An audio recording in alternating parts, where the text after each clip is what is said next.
All right, how's it going? My name is Stukes at T1G, and what I want to do is just briefly cover the synopsis of what TCCC means. That's Tactical Combat Casualty Care.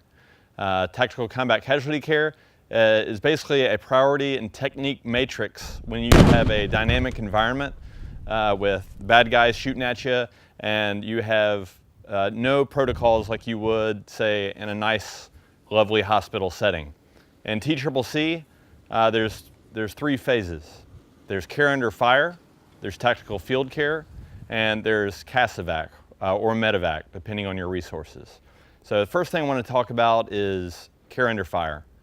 Care under fire, your priorities tend to be not taking any damage yourself as a medical provider, but really the main idea is to lay down suppressive fire, depending on the circumstance, keep your casualty from taking further hits, further shots, or keep him from sustaining additional wounds. And there's not going to be a whole lot of medicine that you're doing under care under fire. In fact, one of my favorite sentences in medicine, period, is the best medicine during care under fire is superior firepower. If any medicine goes on at all, it's either placing a tourniquet on the X, which is where he was injured, or it's verbally directing the medicine he should do to himself. As you can see here, I'm putting all the medicine aside, traditional medicine aside, and I'm just dragging him over to a spot where he is in the proverbial safe space for the moment. And we're going to get to our other medicine here in a bit when we're no longer sustaining fire. The second phase is tactical field care.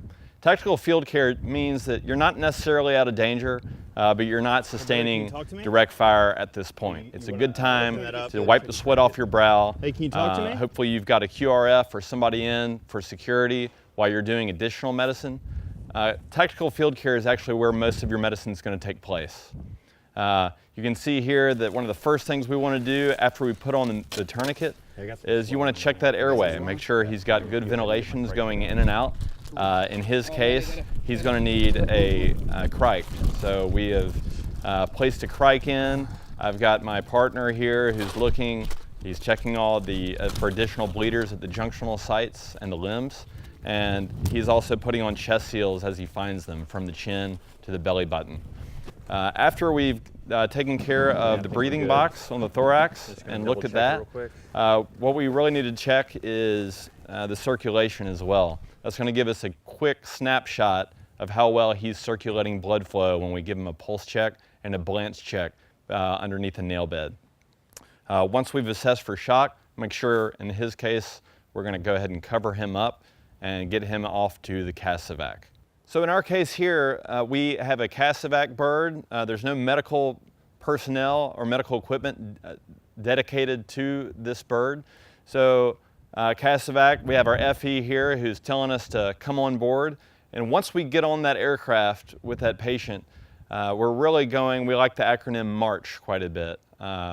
MARCH being massive hemorrhage, A being airway, R being respirations, C being circulation, and H being head and heat. As TCCC providers, we're going to go through that MARCH algorithm several times, depending on our standing orders or how well we're trained in advanced medicine is going to dictate how deep we can go into medicine before he gets to a medical facility.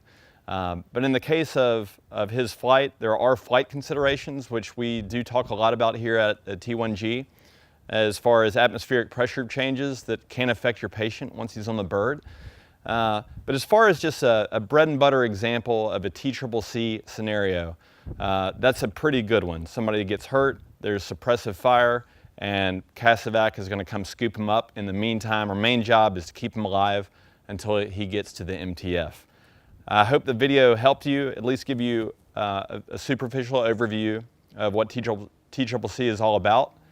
If you have any additional questions, please reach out to us and leave a comment below. We appreciate your time.